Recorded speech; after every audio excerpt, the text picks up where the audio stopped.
Hello and welcome back to CEMA's podcast. Y'all ready for this? Where we talk about all things emergency management and emergency preparedness to make sure that you and your family are ready for any type of natural or man-made disaster right here in Chatham County. This week, for the very last time, I am bringing you my co-host, Sakile Johnson, our AmeriCorps VISTA. Sakile, welcome for the last time. Thank you for not the last time, because I'm sure I'll have other stuff to thank you for later. So everyone, our podcast today is, I know my opening is the same every time, and we always talk about emergency preparedness, and some of those things will likely be sprinkled in. But today we're going to focus on Sakile's farewell. We're going to be talking about her AmeriCorps VISTA experience, and be providing some general overviews of what she accomplished during the program. And we're going to talk a little bit about her previous times on the podcast and some of the lessons learned that we had on those podcast episodes. So it's going to be a fun one. Stick around. But let's get started. Sakile, let's take it way back to when you first started. I think your first podcast was in June of 2021. You'd been here not even a full month. Wow. Yeah. And I said, Sakile, let's do a podcast, after giving her homework of watching every podcast that I had ever made. And I said, Sakile, we're going to do a podcast on reentry. What did you think? Director Jones? Is that the one we did with the, oh yeah. Yes. What did you think coming into your first podcast that you were going to talk about reentry, which you had never even heard of before? So that was fun because my only experience with reentry up to that point in my VISTA ship was actually having to re-enter the county after evacuating. So I was like, okay, so this is going to be informational and educational for me as well as co-host of the podcast today. But that was interesting. And I've learned a lot about podcasting, and I hope my sound quality has gotten better over over time, because we learned that like the built-in mic for the laptops down here. Fun fact, I can tell you this now that I'm leaving. I record all the podcast episodes down here in the logistics room, because upstairs is like my office space is open. So I need a secluded area. So I always steal a mic for the podcast now, like plug it in. So hopefully that sounds better. So we learned built-in mic for Sakile. Not a good idea. Yeah, so the first couple of podcast episodes that Sakile did, one, we needed to find the right place to do it. We learned that pretty quickly. Yeah. Two, the microphone was horrible and it was not working. Like every time she spoke, I'm like, what did she even say? So yeah, we've learned a lot over the last year. I can't believe it's been a year this week. Sakile, wow. Next week it will be a year. That's insane. Absolutely insane. I think we also learned that we could just have more conversational podcasts, because we do kind of have to know the questions that we're going to ask the subject matter experts ahead of time. But I think people have really enjoyed the episodes when it's also seems more like me and Chelsea are chatting, or like we're chatting and enjoying the conversation with all of the subject matter experts, which we always do. But I really enjoyed the episode with Dr. Harper, and talking about animals and, how to drug my cat Squidward. If you remember nothing else, know that a veterinarian told you on this podcast that you could drug your pet if they're unruly in the car. Yes. So I was preparing for this episode and I was thinking, like, what is something that I know and love about Sakile that I could talk about on this podcast? And I was like, wait a second. It's already something that everybody knows and loves about Sakile. It's her love for pets. And her love for her cat Squidward, which is not actually her cat's name. It's not his name, but I it feel doesn't like matter. That came up during a podcast episode when I could not remember your cat's name. I was like, yeah, your cat Squidward. And yeah, it's been Squidward ever since. It's been Squidward ever since at CEMA. Nobody at CEMA, I think, knows my cat's real name, and I think I'm just gonna leave that a mystery on my way out. I might have said my cat's real name on a podcast. If somebody wants to find that and comment it, it's fine. But if it's Squidward, it's canonically Squidward now, and I'm okay with that. I like it. Yeah, Yeah. All I could remember is that the real name started with an S, or what I assumed was It an S. does. Yes. Wow. Look at me. Yeah. So that's all I had. And I guess I had SpongeBob on the brain and decided it was going to be Squidward. Squidward. But yeah, let's talk about that podcast a little bit. I know you already mentioned that Dr. Harper told you that it was totally fine for you to drug your cat during an evacuation. But what's something else that kind of stuck out to you, or something that you remember about animal preparedness? I'm going to do the cat specific one first because I love my cat, but the feel away spray that you can spray into carriers or onto comfort items so that the cat is more at ease at the car, which is also, I consider, a part of drugging your cat. But also he mentioned that especially for cats, it's better to have the soft shell instead of the hard shell carrier, because some animals kind of like cling to the back or like crunch themselves up in the back of the carrier, and the vet techs and veterinarians kind of have to like pet the carrier and kind of slide them out. So I think I already had a soft shell carrier before then, but I definitely had one after.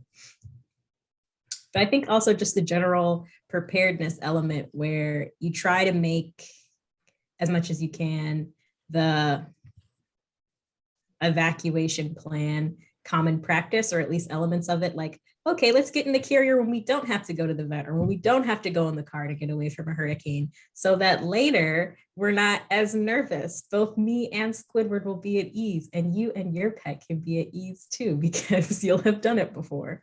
And I think that really goes for all elements of emergency preparedness. If you practice your plan beforehand, you will not have to have the headache of trying to remember all the elements and who does what later on. Absolutely.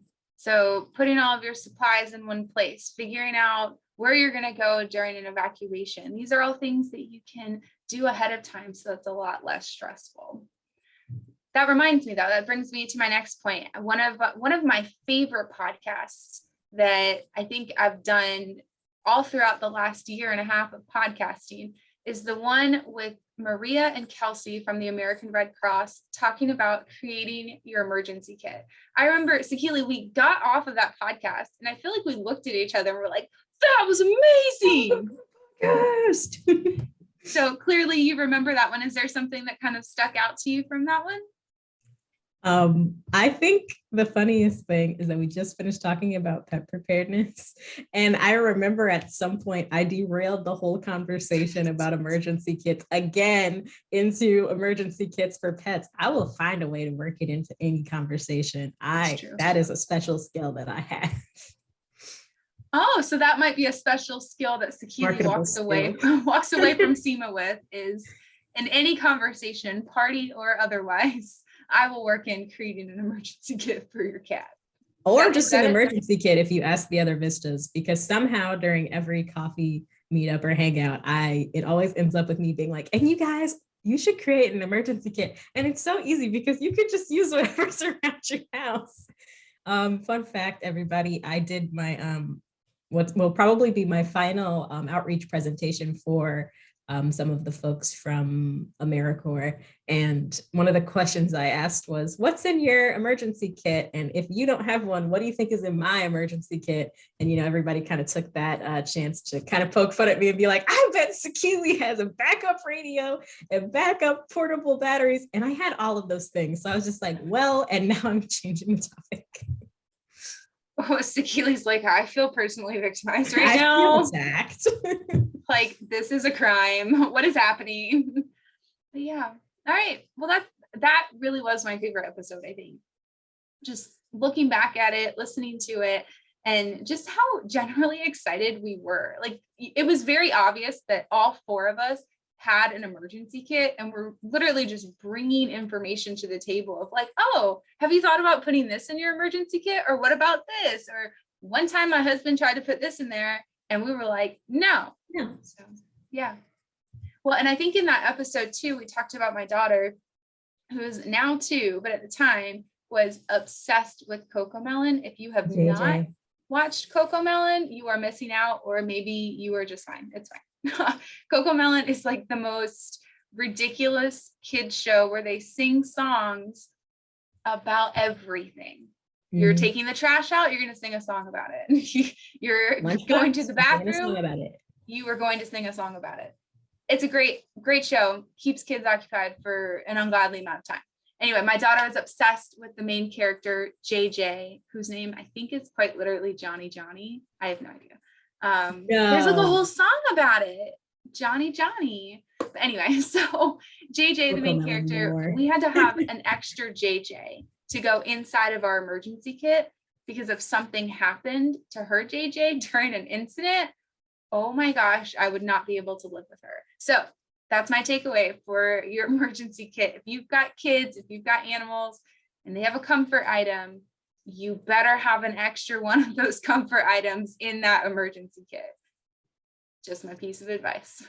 We always harp on emergency kits, but I like to harp on them because anything that's in them might be just what you have, especially if you can't come home for a while, or if you come home and things are completely different. So I think one of my main takeaways from just being at my time in CEMA and learning so much about emergency preparedness is customize your emergency kit, because it's yours and you could spend tons of money on stuff on Amazon or other websites that will sell you preparedness materials. And that's fine if you're able to do that and you're interested in doing that.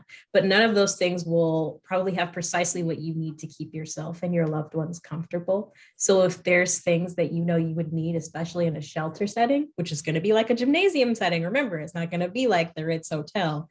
So blankets, pillows, comfort items.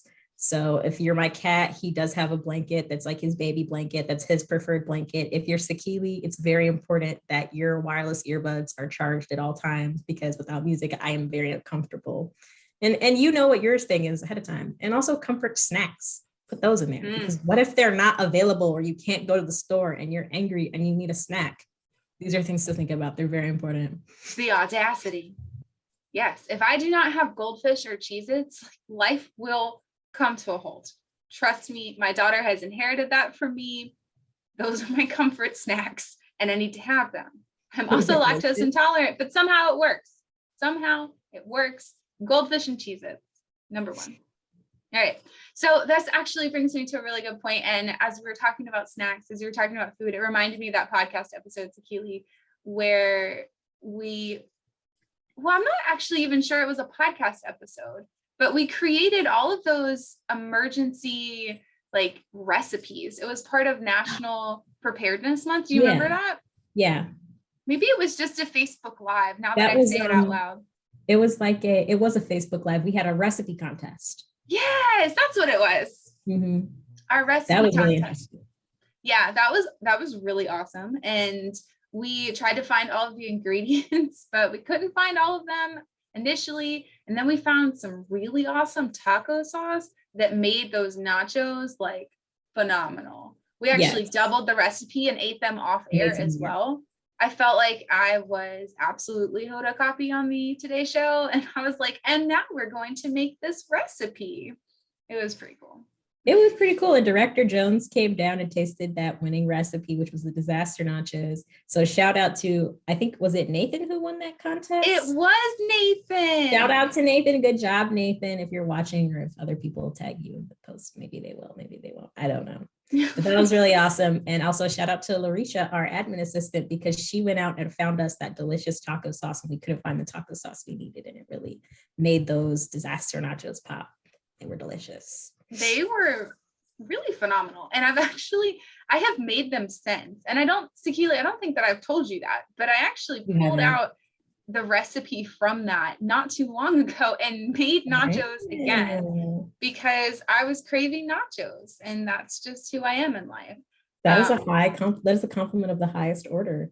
It really is. It really is. But yeah, so that was just another fun experience that we had. Two other podcasts that I just kind of want to mention, and then I'll open it up to you, Sakile. One, flood zone safety. For those that don't know, Sakile comes from a science background, graduated from Savannah State, has a master's degree, and I always mess it up, marine science. Is that correct? Marine sciences. Marine sciences. Okay, I was a lot closer. It was better than marine biology. I only remember that because I remember when we were practicing putting it on our resume. they got mad.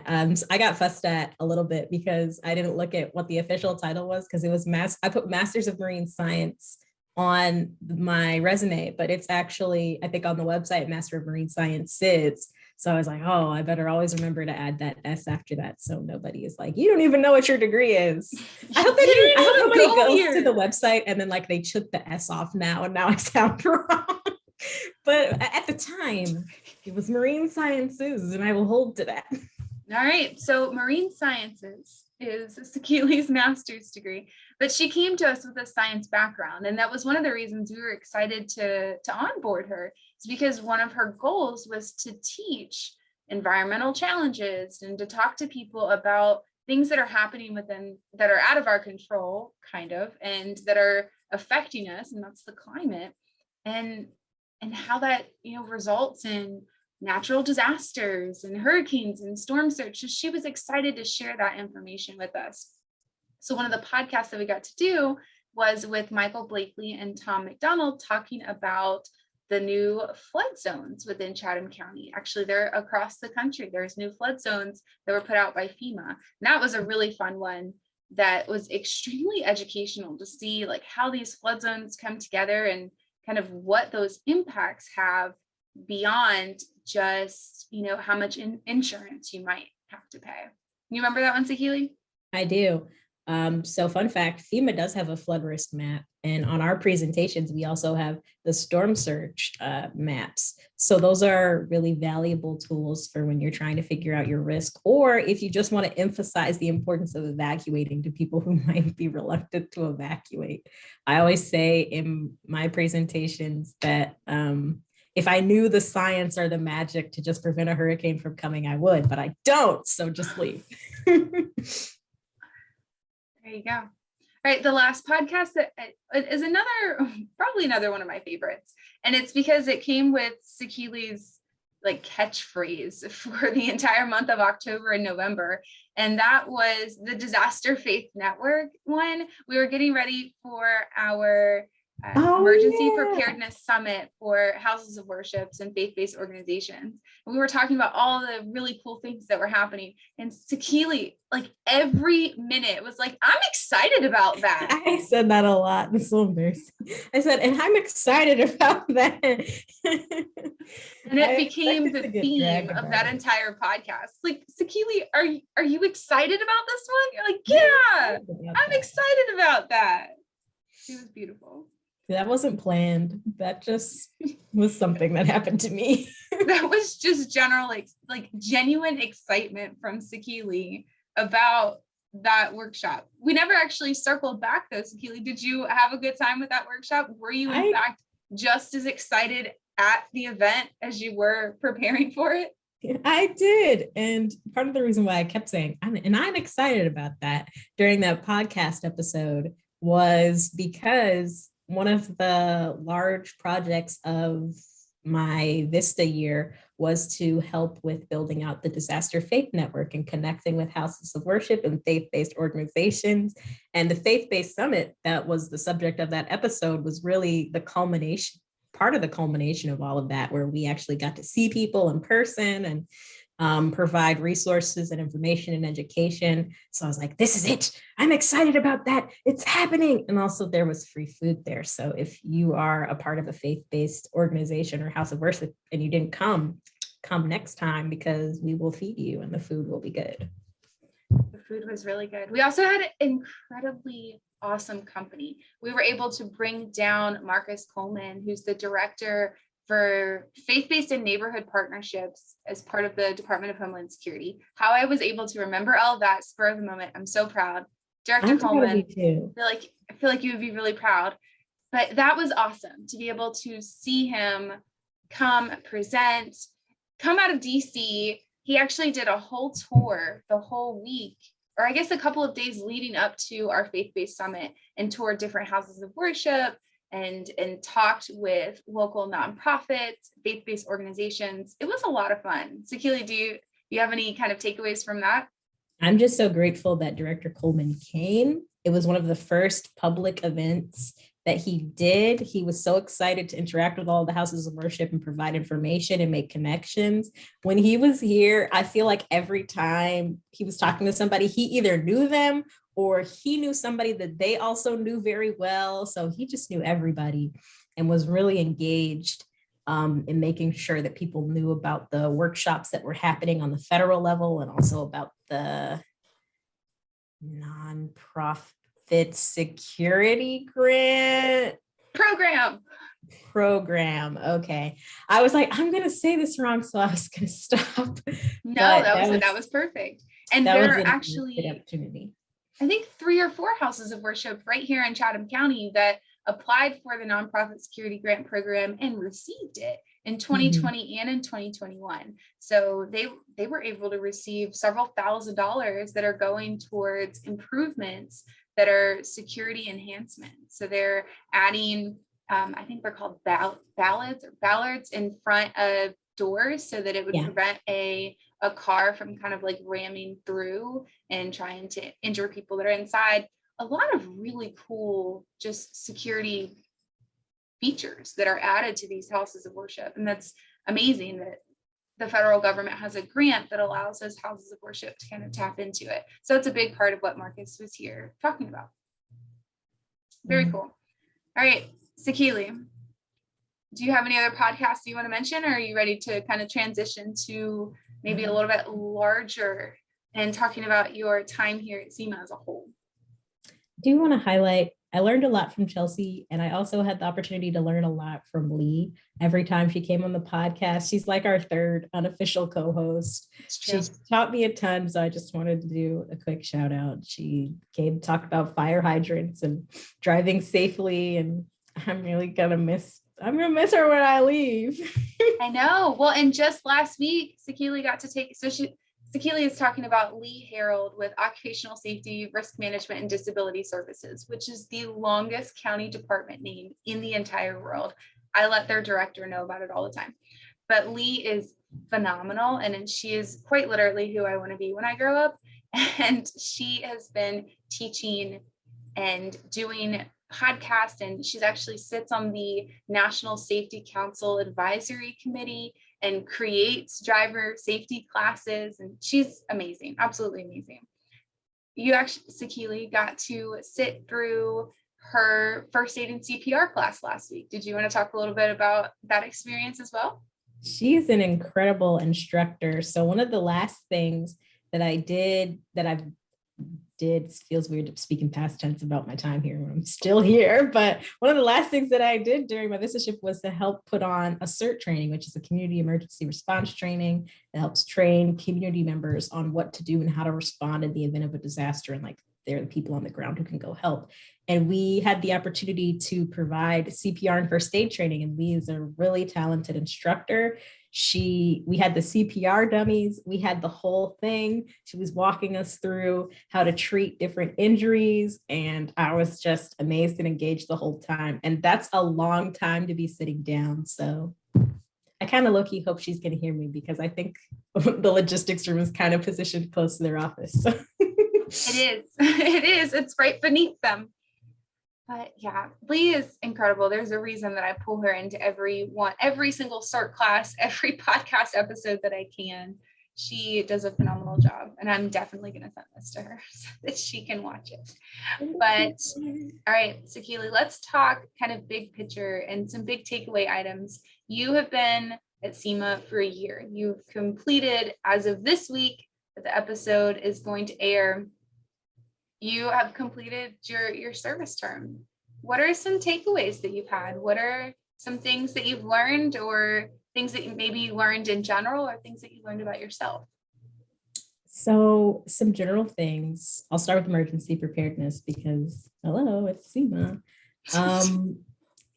Emergency preparedness doesn't have to be complicated, and a really good way to get it started with your family or your loved ones and whoever is a part of your family emergency plan is to get involved, either if that's volunteering with local nonprofits or the local government, because that will sort of give you an insider's view onto how everything is going to work when an emergency happens. And if you don't want to go that far, I would say there are some simple steps you can take into building more preparedness and safety into your life, like taking aside spare items for your emergency kit that you don't really use. Like if you have a waterproof container and an extra roll of gauze in your first aid kit, you can start that first aid kit for your emergency kit. If you just buy one item, during, whenever you get your paycheck off of Amazon, even if it's just like a $20 flashlight, that's fine. And multi-purpose items are great because those will help you. I would also say I learned to not compare the activating of the EOC to the Avengers or the Rescue Heroes because I got made fun of. And what also about that one time you created a video game? I did make a video game and we don't talk about it. So if anyone is interested, there was a hurricane preparedness video game, which is really in Gather, which is a video-based conferencing system, which I always say, but the platform that it uses, it looks like little 8-bit avatars that can traverse through a conference space, and you can talk to the other avatars. You can also have your video on so people can see you. So that's a fun way to have a virtual, more engaging Zoom meeting. But there was also educational content that people could interact with and little preparedness quizzes that people could take. So I made a not video game that has been christened a video game ever since. I think my face got photoshopped onto an image of Zelda at some point because everybody was like, Sakile's playing Zelda over there. I will not name names about who did it, but it happened. Fun fact. Yes, it definitely did. And that was when Sakile was completing that assignment. I got so many messages throughout the office, like, are you aware that Sakile's playing video games all day? I'm like, it's not a video game. Not video got really defensive about it for a while. I was very defensive, and then that was my catchphrase for, I think, September. It's not a video game. Video-based conferencing system. Oh my goodness. That's beautiful. Sakile, what other takeaways did you have? I think I have a list here about the things that I learned. So I also learned a lot about outreach and communication. And these are general, more large overarching takeaways. So people may not always remember exactly what you said during a presentation, especially if it's very long.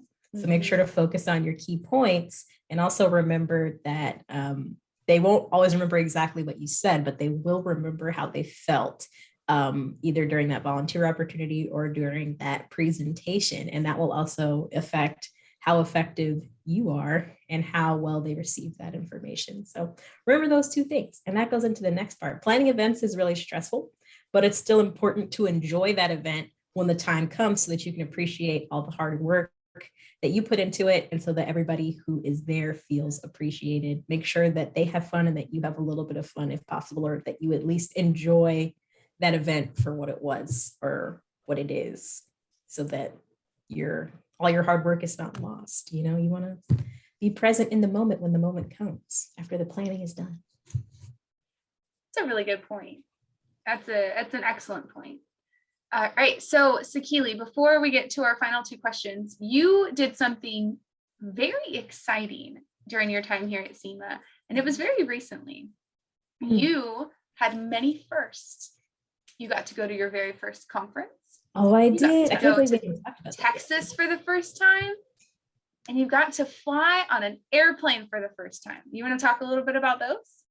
Absolutely. I can't believe I didn't think about that sooner, because I guess I was thinking too much about podcasts and general community outreach and emergency preparedness stuff. So Chelsea and I went to the government social media conference in Dallas, Texas. And now, but you may not have known before, I had never been on an airplane before. So that was my first plane ride to Dallas. And I'd never been to Texas before either. I've been other places and I travel, but I usually just drive, so it's not. Anyway, that's neither here nor there. I got on a plane for the first time, and I always joke whenever anybody asks me about it. I said I did way better than that baby in the back, because there was a baby on the plane, and the baby cried the whole time, and I didn't even cry a little bit. So there was that.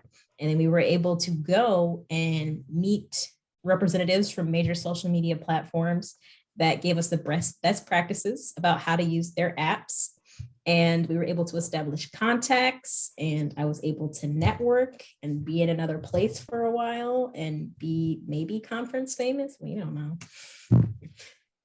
I think it's pretty obvious. Sakile was, and this is like just a general pro tip. If you are a young professional and you do not have business cards, just take a QR code and make it connect to your LinkedIn account, and then just keep it in your wallet or attach it to your phone, so that when someone says, hey, like, I would love to connect with you, you can be just like Conference Sakile and just like whip out your QR code and be like, you know what, you can scan this and we can connect on LinkedIn. I don't even know who that person was. We all agree that Conference Sakile was an entirely different persona. It was a lot. But fun fact, if you don't have the time to print out QR codes, there's an app called Hi Hello, and it will generate a QR code for you that will the people can scan on your phone, and it will send them, whatever email you choose, whatever phone number you choose, if you choose a phone number, and also your LinkedIn profile. And you can have both personal Hi Hello business card and a work one. That's not sponsored, but it's good and it's free, so you can use it for free. Ooh, picking up some tips. I like this. Yeah, that was a really fun experience getting to go to that conference. First of all, this was the first time that I was able to go to any events or any conferences since 2019. So that was fun in itself, to be able to get on a plane and travel and go stay somewhere and learn new things. It was a lot of fun. And Sakile, I'm really glad that I got to do it with you. And thank you for bringing me. Yeah, it was good fun for sure. All right, kind of wrap up questions.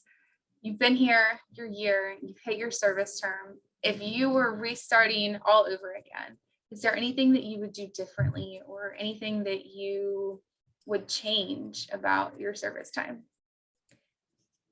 I learned a lot about emergency management, but I feel like I would spend even more time and get more engaged from the beginning in that kind of training. So I did get to go to the CEMA EOC 100/200 one, and that was really interesting. But I wish I had done more. I did all the FEMA independent study training that we had set out at the beginning, but I wish I had gotten even more involved with it, so that if there was an activation, or I guess when there was another activation of the EOC, that I could have had, more of an active role, or even gone to like other sections like planning or operations and helped out. I was kind of just limited to my communication role, which is fine because that was what I was trained to do.